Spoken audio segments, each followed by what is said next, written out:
बिस्मिल्लाहिर्रहमानिर्रहीम, अस्सलाम वालेकुम। खेलों की खबरों पर तबसरा और तस्दीयों से जो स्कोर के एक और प्रोग्राम के साथ सैयद याह्या हुसैनी आपकी खिदमत में हाजिर है। पाकिस्तान सुपर लीग सीज़न 10 की टॉप 4 टीमों का फैसला हो गया। पाक भारत सरहदी कशीदगी के बायस PSL 10 के मुकाबले मुलतवी किए गए थे, जिसका एक बार फिर आगाज़ 17 मई से हुआ। बकिया 8 मैचों के इब्तदाई 4 मैचों से इवेंट की क्वालिफायर और एलिमिनेटर मैच खेलने वाली टीमों का फैसला होना था, जिसमें पेशावर ज़ल्मी, इस्लामाबाद यूनाइटेड, लाहौर कलंदर और कराची किंग्स के मुस्तकबिल का फैसला होना था। लेकिन बाबर आजम की कप्तानी में खेलने वाली पेशावर ज़ल्मी अगले मरहले में जगह बनाने में नाकाम रही। पहले पेशावर ज़ल्मी को कराची किंग्स ने शिकस्त दी और फिर बारिश से मुतासरा मुकाबले में लाहौर कलंदर ने फ़खर जमान की जारहाना बल्लेबाजी और सलमान मिर्ज़ा की शानदार बॉलिंग के साथ पेशावर ज़ल्मी को 26 रन से शिकस्त देकर ट्रॉफी की दौड़ से बाहर कर दिया। अब पॉइंट्स टेबल पर कोयटा ग्लैडिएटर 15 पॉइंट्स के साथ टॉप पर है और मुमकिना तौर पर उनका क्वालिफायर में मुकाबला कराची किंग्स से होगा, जो टेबल पर 12 पॉइंट्स के साथ दूसरे नंबर पर है। लाहौर कलंदर 11 पॉइंट के साथ तीसरे और इस्लामाबाद यूनाइटेड 10 पॉइंट्स के साथ टेबल पर चौथी पोजीशन हासिल करने में कामयाब रही है। पाकिस्तान सुपर लीग की तारीख में पहली मरतबा पेशावर ज़ल्मी प्लेऑफ में जगह बनाने में नाकाम रही और उसे बदकिस्मती ही कहेंगे कि पाकिस्तान के टॉप बल्लेबाज बाबर आजम की कप्तानी में पेशावर ज़ल्मी इस जवाल का शिकार हुई। बाबर आजम, जो तवील अरसे से अपनी कारकर्दगी न देने के सबब दबाव का शिकार रहे और इस मरतबा PSL 10 में भी उनकी कारकर्दगी ऐसी न रही जिसके साथ वो अपनी टीम को फाइनल 4 में पहुंचा सकते। बाबर आजम 10 मैचों में 36 की औसत से 288 रन बना सके, जिसमें उनका स्ट्राइक रेट 128.57 रहा। PSL के पहले सीज़न में वो सिर्फ 2 मैच खेल सके थे, लेकिन इसके बाद बाबर आजम ने जो बकिया 8 सीज़न खेले उनमें वो 3 मरतबा हनीफ मोहम्मद कैप के मुस्तहिक करार पाए, 2 मरतबा इवेंट के दूसरे कामयाब और 1 मरतबा इब्तदाई 3 बल्लेबाजों में शुमार होते रहे। वो PSL में 3 निफ सेंचुरियाँ बनाने में तो कामयाब रहे, लेकिन उनकी सबसे बड़ी इनिंग कराची किंग्स के खिलाफ 94 रन की रही, जिसकी बदौलत ये ख्याल किया जा रहा है कि वो फॉर्म हासिल करने में कामयाब हो गए। पेशावर ज़ल्मी के डायरेक्टर क्रिकेट मोहम्मद अकरम ने टीम के इवेंट से बाहर हो जाने के बाद ये कि बाबर आजम इवेंट में आउट ऑफ फॉर्म रहे।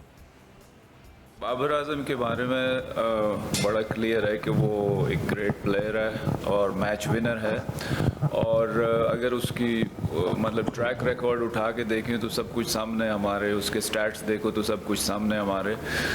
सीज़न उस तरह नहीं गया जैसे हम एक्सपेक्ट कर रहे थे। बाबर शुरू में आउट ऑफ फॉर्म रहा और उसे भी टाइम लगा फॉर्म को रीगेन करने में, और इसी तरह एकदम से 2-3 लड़के आउट ऑफ फॉर्म थे जो टॉप ऑर्डर था हमारा। बट क्योंकि क्वेश्चन बाबर से रिलेटेड है तो बाबर एक मैच विनर है, कंट्रीब्यूशन उसका हमेशा रहता है और पिछले साल वो हाईएस्ट रन गेटर था हमारे लिए। सो एक्सपेक्ट हम इस साल भी वही कर रहे थे, लेकिन as a player ups and downs हमें पता है कि ये रहते हैं। आप अच्छा पैच बुरा पैच क्रिकेट में आता है। पाकिस्तान T20 टीम में बतौर ओपनर खेलने वाले बाबर आजम पर एक तवील अरसे तक ये तनकीद होती रही कि वो पाकिस्तान टीम में सबसे मुस्तनद और तजुर्बेकार बल्लेबाज हैं।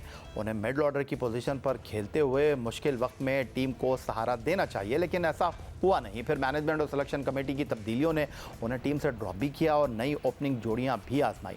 अब बाबर आजम भी अपनी ख़राब कारकर्दगी और मुस्तकिल नाकाम रहने के बाद किसी भी नंबर पर खेलने को तैयार हो गए हैं। ये प्लानिंग होती है, टीम रिक्वायर्ड क्या है। इसमें मेरा पर्सनल गोल नहीं है कि अगर मैं T20 में ओपन करता हूँ तो मैं ओपन ही करूँगा। मेरे लिए टीम फर्स्ट है और उसमें मेरे लिए या मेरे प्लेयर्स क्या डिलीवर कर सकते हैं, किस नंबर पे। हारिस भी देख लें, पिछले जितने भी वो टूर्नामेंट खेला है वो 4 नंबर पे खेला है, लेकिन अनफॉर्चुनेटली उसको वैसा टीम की कम्बिनेशन की वजह से ऐसा उसको अपॉर्चुनिटी नहीं मिली। लेकिन उसमें मेरा यही था कि जितना और अच्छा पावर प्ले यूटिलाइज़ करें सैम और अगर हारिस खेल रहे हैं तो वो हमारे लिए अच्छा है। वो मेरे पर्सनल गोल के लिए नहीं है कि मुझे कोई नंबर जो है वो कोई एक स्ट्रिक रहता हूँ। मैं हमेशा जितने मैंने हर बारी कहा जितने मेरे नंबर चेंज हुए हैं उसमें मेरे से क्या डिमांड कर रही है टीम या मेरी क्या रिस्पॉन्सिबिलिटी है उस पर मैटर करता है कि मुझसे क्या करें। वो मैं ओपन करूँ, मैं 1 डाउन खेलूँ या तीसरे पे खेलूँ या चौथे पे खेलूँ, वो डिपेंड करता है उस पर क्या टीम को रिक्वायर्ड है या क्या उस टाइम मैंने गेम को लेकर चलना है। PSL 10 में लाहौर कलंदर के खिलाफ अहम मुकाबले में पेशावर ज़ल्मी के कप्तान बाबर आजम ने बारिश से मुतासर होने वाले मैच में टॉस जीतकर बॉलिंग का फैसला किया, जिस पर क्रिकेट माहिरीन ने तनकीद भी की और डायरेक्टर पेशावर ज़ल्मी मोहम्मद अकरम से भी इस बारे में सवाल हुआ, जिस पर मोहम्मद अकरम बोले टॉस का फैसला बाबर आजम अकेले नहीं करते बल्कि इसका फैसला टीम मैनेजमेंट करती है। पहला क्वेश्चन जो आपका था कि टॉस पे, तो जब डिसीजन होता है तो वो हमेशा एक टीम का डिसीजन होता है और हमारी अल्हम्दुलिल्लाह बड़ी स्ट्रॉन्ग मैनेजमेंट भी थी। जितने भी डिसीजन होते हैं हम सारे मिल के करते हैं और वो बाबर आजम का अकेला नहीं होता। पाकिस्तान सुपर लीग की सबसे मुतहरिक फ्रेंचाइज लाहौर कलंदर ने PSL सीज़न 10 के प्लेऑफ में जगह बना ली। लाहौर कलंदर ने PSL के पहले सीज़न में अपनी मुहिम का आगाज़ किया तो उनके इब्तदाई 4 सीज़न उनके फैंस के लिए इंतहाई दिल शिकस्ता रहे, क्योंकि इब्तदाई 4 सीज़न में वो आखिरी नंबर पर रहे। लेकिन फिर 2020 में सुहेल अख्तर की कप्तानी में लाहौर कलंदर ने पहली मरतबा न सिर्फ टॉप 4 में जगह बनाई बल्कि फ़ाइनल भी खेला, मगर पहले अगले सीज़न यानी 2021 में वो प्लेऑफ से बाहर रहे। इसके बाद शाहीन शाह आफरीदी की क़यादत में लाहौर कलंदर ने सीज़न 7 और 8 में न सिर्फ फाइनल खेला बल्कि अपने एजाज़ का दिफा करने वाली वाहिद टीम भी बनी। 2024 के नवे सीज़न में लाहौर कलंदर की कारकर्दगी फिर ख़राब रही और वो आखिरी नंबर पर रहे, लेकिन इस मरतबा लाहौर कलंदर ने फिर टॉप 4 टीमों में जगह बना ली है और वो अब तक होने वाले 10 सीज़न में चौथी मरतबा प्लेऑफ खेलने में कामयाब हो गए हैं। पाकिस्तान सुपर लीग 2025 में इनफरादी कारकर्दगी की बात कर लेते हैं, जहां इवेंट से बाहर होने वाली टीम के कप्तान wicket keeper batter Mohammad Rizwan top कर रहे थे, लेकिन फ़खर जमान ने शानदार कारकर्दगी का मुजाहरा करते हुए उनसे हनीफ मोहम्मद कैप अब अपने पास रख ली है। अब मोहम्मद रिजवान इस दौड़ में शामिल नहीं है क्योंकि मुल्तान सुल्तान इवेंट से बाहर हो चुकी है और अब वो कोई मज़ीद मैच नहीं खेलेंगे। लाहौर कलंदर के फ़खर जमान 10 मैच खेलकर 155.04 के स्ट्राइक रेट से 369 रन बनाने में कामयाब हो गए हैं, जिसमें उनका बेहतरीन स्कोर 76 रन रहा है और वो 4 निफ सेंचुरियाँ स्कोर कर चुके हैं। मोहम्मद रिजवान ने 10 मुकाबलों में 139.54 के स्ट्राइक रेट से 367 रन स्कोर किए हैं। कराची किंग के गैर मुल्की खिलाड़ी जेम्स विन 9 मुकाबलों में 155.08 के स्ट्राइक रेट से 366 रन बना चुके हैं, जिसमें उनकी 1 सेंचुरी और 3 निफ सेंचुरियाँ शामिल हैं।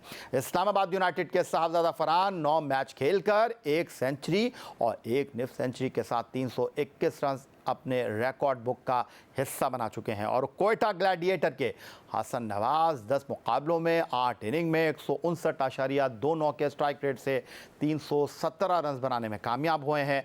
वो 1 सेंचुरी और 2 निफ सेंचुरियाँ बनाने में कामयाब रहे। दौरा न्यूजीलैंड के लिए पाकिस्तान क्रिकेट टीम में बतौर ओपनर मुंतखब होने वाले जारिया मिजाज ओपनर हसन नवाज ने कीवी देश में सेंचुरी बनाकर अपनी सलाहियतों का लोहा मनवाया था, लेकिन पाकिस्तान सुपर लीग सीज़न 10 2025 में उनके इब्तदाई मैच अच्छे ना रहे। पहले मैच में 41 और कराची किंग के खिलाफ 35 रन की इनिंग खेलने के अलावा वो 2 मरतबा 1-1 और 1 मैच में सिर्फ 8 रन पर आउट हुए, लेकिन आखिरी 3 मुकाबलों में उनका बल्ला खूब रन उगल रहा है, जिसमें वो 2 बार नाकाबिल शिकस्त निफ सेंचुरियाँ और 1 सेंचुरी बनाने में कामयाब रहे और इन 3 मुकाबलों में वो दूसरी मरतबा प्लेयर ऑफ द मैच का अवार्ड हासिल करने में भी कामयाब रहे। मुल्तान सुल्तान के खिलाफ ग्रुप के आखिरी मैच में 38 गेंदों पर 2 चौकों और 6 छक्कों की मदद से नाकाबिल शिकस्त 67 रन बनाने और अपनी टीम को फतह दिलवाने में हसन नवाज ने मरकज़ी किरदार अदा किया। कोयटा ग्लैडिएटर के जारिया मिजाज बैटर हसन नवाज ने 22 अप्रैल को स्कोर प्रोग्राम में गुफ्तगू करते हुए कहा था कि वो इस तरह खेलना चाहते हैं कि लोग उनकी तरह खेलने की कोशिश करें। वो टॉप ऑर्डर के बैटर हैं लेकिन ज़रूरत के तहत मिडल ऑर्डर में बैटिंग कर रहे हैं। मुझे ऐसे लगता है कि जिस तरह के दूसरे मुल्कों क्रिकेट खेल रहे हैं वो आते हैं फास्ट बॉल से स्टार्ट हो जाते हैं, तो मेरा भी यही है कि मैं अपनी क्रिकेट को और अपनी T20 की पाकिस्तान क्रिकेट को ऐसे ही मतलब ऐसी क्रिकेट जो मैं खेलता हूँ ऐसे मुझे देख के लोग फॉलो करें कि यार ऐसी तेज़ क्रिकेट खेलना चाहिए। तो मेरा तो यही प्लान। मुझे ऐसे लगता है कि मैं टॉप ऑर्डर में टीम में ज़्यादा बेहतर हूँ क्योंकि मैंने कभी 3-4 नंबर पर नहीं खेला। अब मेरा पहला एक्सपीरियंस है कोयटा की टीम से क्योंकि साउथ भाई ऊपर से खेल रहे हैं, तो यही है कि मैं ऊपर ही खेलना चाहूँगा ओपन ही। नहीं, बिल्कुल आपने ठीक कहा, लेकिन सबसे इंपॉर्टेंट तो ये है कि टीम की ज़रूरत के मुताबिक खेलें। जिस तरह आपने अपने आप को एडजस्ट किया है कोयटा ग्लैडिएटर में नंबर 3 पर जाकर आपने खेलने का फैसला क्योंकि फिन एलन मौजूद हैं, सऊद शकील इनिंग का आगाज़ कर रहे हैं, तो अगर टीम मैनेजमेंट आपके लिए इस तरह का कोई रोल डिज़ाइन करे जी बिल्कुल, फिर ज़रूर करूँगा। अपनी जिस तरह मिडल ऑर्डर में लोग खेलते हैं वैसे खेलने की कोशिश करूँगा। अब कुछ बात कर लेते हैं पाकिस्तान सुपर लीग सीज़न 10 2025 में बेहतरीन बॉलर्स की, जहां हसन अली और फ़हीम अशरफ ने कमबैक करते हुए सेलेक्टर्स को अपनी जानिब मुतवज्जे कर लिया है। लेकिन अब भी टॉप पोजीशन के लिए बॉलर्स में सख्त मुकाबला है। PSL के 8वें सीज़न में सबसे ज़्यादा विकेटें हासिल करने वाले मोहम्मद अब्बास आफरीदी मौजूदा सीज़न 10 में भी सबसे आगे दिखाई दे रहे हैं। कराची किंग की नुमाइंदगी करने वाले अब्बास आफरीदी ने 9 मैच में 17 विकेट अपने नाम कर रखी हैं, जिसमें उनकी बेहतरीन बॉलिंग 27 रन के बदले 4 विकेट रही है और उन्होंने 9.67 के इकॉनमी से रन दिए हैं। कराची किंग के हसन अली ने अपनी बॉलिंग से सबको मुतासिर किया है। वो तवील अरसे से आउट ऑफ फॉर्म चल रहे थे, लेकिन इस मरतबा वो 8 मैचों में 15 विकेटें लेकर दूसरे नंबर पर हैं। Mystery leg spinner Quetta gladiator के अबरार अहमद भी टॉप बॉलर बनने की दौड़ का हिस्सा हैं। वो 10 मैचों में 15 विकेटें अपने नाम कर चुके हैं और उनकी बेहतरीन बॉलिंग 42 रन के एवज 4 विकेट रही और अबरार टॉप 5 बॉलर्स में बेहतरीन इकॉनमी 7.47 से बॉलिंग कर रहे हैं। इस्लामाबाद यूनाइटेड के जेसन होल्डर ने 8 मैचों में 15 विकेटें हासिल की हैं और फ़हीम अशरफ ने 10 मैचों में 14 विकेटों का हसूल यकीनी बनाया है। मिलते हैं एक ब्रेक के बाद।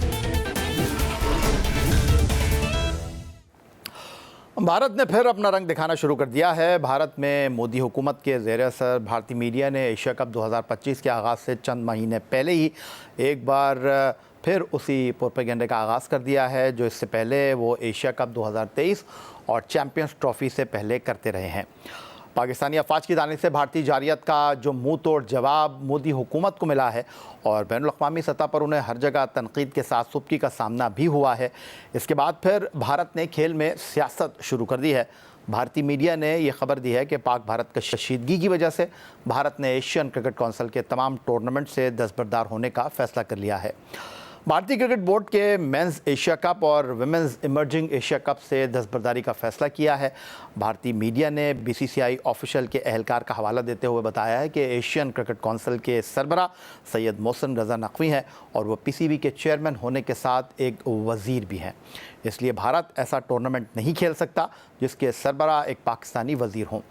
BCCI के एहलकार के मुताबिक अभी विमेंस इमर्जिंग एशिया कप से दस्तबरदारी के फैसले से एशियन क्रिकेट काउंसिल को ज़बानी तौर पर आगाह कर दिया गया है। ACC के बाकी शेड्यूल इवेंट्स को भी इस वक्त होल्ड कर दिया गया है और इस हवाले से हुकूमत के साथ वो मुसलसल राब्ते में है। भारतीय मीडिया की जानिब से दी जाने वाली इस खबर पर बातचीत के लिए हमारे साथ वीडियो लिंक पर मौजूद हैं टीम पाकिस्तान के साबिक कप्तान टेस्ट विकेट कीपर राशिद लतीफ़ साहब। खुश आमदीद कहते हैं आपको। अब ऐसा लगता है राशिद लतीफ़ साहब के क्रिकेट के मामलात में भारतीय सियासत 2-4 बरस की बात नहीं बल्कि निफ़ सदी का क़स्सा है और इससे भी ज़्यादा बात आगे बढ़ रही है। हर मरतबा भारत क्रिकेट रवाबित पर क्रॉस लगाने की कोशिश करता है। चैम्पियंस ट्रॉफ़ी से पहले भी भारतीय मीडिया ने दबाव बनाने की कोशिश की, लेकिन फिर इवेंट पाकिस्तान में हुआ, जबकि भारत की ख्वाहिश तो ये थी कि ICC का इवेंट पाकिस्तान में हो ही नहीं। देखिए, भारतीय मीडिया अपनी क्रेडिबिलिटी खोता जा रहा है। अभी लास्ट वीक की जो हुआ, उनका प्रिंट मीडिया हो या इलेक्ट्रॉनिक मीडिया हो, जिस तरह से उन्होंने फेक न्यूज़ दी हैं पूरे सब कॉन्टिनेंट में या वर्ल्ड वाइड, तो बहुत ही बुरा लगा है लोगों को और उसको क्रिटिसाइज भी किया जा रहा है। पहले चैंपियंस ट्रॉफी में भी देखें तो सोर्सेज के थ्रू वो न्यूज़ लीक करते थे, बताते थे कि भारतीय क्रिकेट बोर्ड BCCI ये चाह रहा है। अब मेरे ख्याल से टाइम चेंज हो गया। अब उनको सामने आना पड़ेगा भारतीय क्रिकेट बोर्ड को, क्योंकि मिनिस्टर तो नकवी साहब पहले भी थे चैंपियंस ट्रॉफी में, तो ये बात तो जाहिर हो जाती है ना कि भाई अब थोड़ी बने वो मिनिस्टर, तो वो पहले भी थे। तो ये बात शायद पाकिस्तान क्रिकेट बोर्ड या एशियन क्रिकेट काउंसिल मानने के लिए तैयार ना हो। या तो ऐसे ही होगा कि इंडियन मीडिया की तो इतनी जगहसाई हुई है कि ट्रम्प ही उनके फैसले करने लगा मीडिया के थ्रू, तो शायद एक और ट्रम्प क्रिकेट का भी आएगा जो भारतीय क्रिकेट बोर्ड के फैसले करेगा। तो ये अभी खबरें चलाई जा रही हैं, लेकिन फैसला कुछ ऐसा हुआ नहीं है। अगर ना भी हुआ तो पाकिस्तान को फर्क नहीं पड़ता। पाकिस्तान तो अपने अपने टर्म्स एंड कंडीशन पे ही खेलेगा और नकवी साहब इस दफा बहुत ज्यादा स्ट्रांग आएंगे। मे भी पिछली दफा कोई सियासत हो कुछ हो, लेकिन इस दफा कोई मौका नहीं देंगे नकवी साहब। अच्छा राशिद लतीफ़ साहब, आपने सैयद मोहसिन रज़ा नकवी की बात की, लगता है कि उनको टारगेट किया जा रहा है, ऐसा तो है? अगर पाकिस्तान ये कहता है कि जय शाह जो आईसीसी हैं वो भारतीय वज़ीर दाखिला अमित शाह के साहबजादे भी हैं, तो इस तरह भारत में होने वाले आईसीसी के इवेंट में भी पाकिस्तान हिस्सा नहीं लेगा, मगर ऐसा है नहीं। अगरचे अभी सरकारी स्तर पर ना तो इस बात का ऐलान हुआ है, बल्कि भारतीय क्रिकेट बोर्ड के सेक्रेटरी ने इन तमाम खबरों की तरदीद भी की है। देखिए इसमें जिस तरह से आपने कहा कि भारतीय क्रिकेट बोर्ड जिस तरह से अभी कर रहा है, मेरे ख्याल से टू अर्ली है कुछ भी कहना। न खबर नहीं होंगी होती तो वो चला रहे होते हैं कि इस तरह की खबरें चलाई जाएं और लोगों को गलत रास्ते पे लेके आया जाए। मेरे ख्याल से जय शाह की बात है, उन्होंने अभी रिसेंटली एक बयान दिया था। वो एज ए आईसीसी प्रेसिडेंट हो या चेयरमैन हो, हेड है वो अपने पॉलिटिकल नैरेटिव नहीं दे सकते जिस नेशन से भी हो। तो ये अभी इंडिया को आइसोलेट किया है, आपको पॉलिटिकली देखा है आपने, आइसोलेट हुए हैं। ये ऐसी हरकतें कर रहे हैं कि क्रिकेट से भी आइसोलेट होंगे। तो पाकिस्तान को अभी अपनी अच्छी से जो होती है ना खारजा पॉलिसी, इसको अपनाना चाहिए। श्रीलंका आपके साथ खड़ा है, अफगानिस्तान भी खड़ा होगा आपके साथ। 50% तो है ना, हमारा हिस्सा तो है ही, अफगानिस्तान में डलता है। तो फिर बांग्लादेश है आपके साथ, तो जोर तो बन सकता है पाकिस्तान का। तो यहाँ पे पाकिस्तान इनको भी आइसोलेट कर सकता है क्रिकेट में भी। फिर चैंपियंस ट्रॉफी में देखें तो ऑस्ट्रेलिया इंग्लैंड हैप्पी नहीं थे इन लोगों से, और है नहीं। तो कहीं पे वेटो पावर भी अगर एक्टिव हो गई तो ये भी आइसोलेट होता हुआ नजर आएगा क्रिकेट से भी।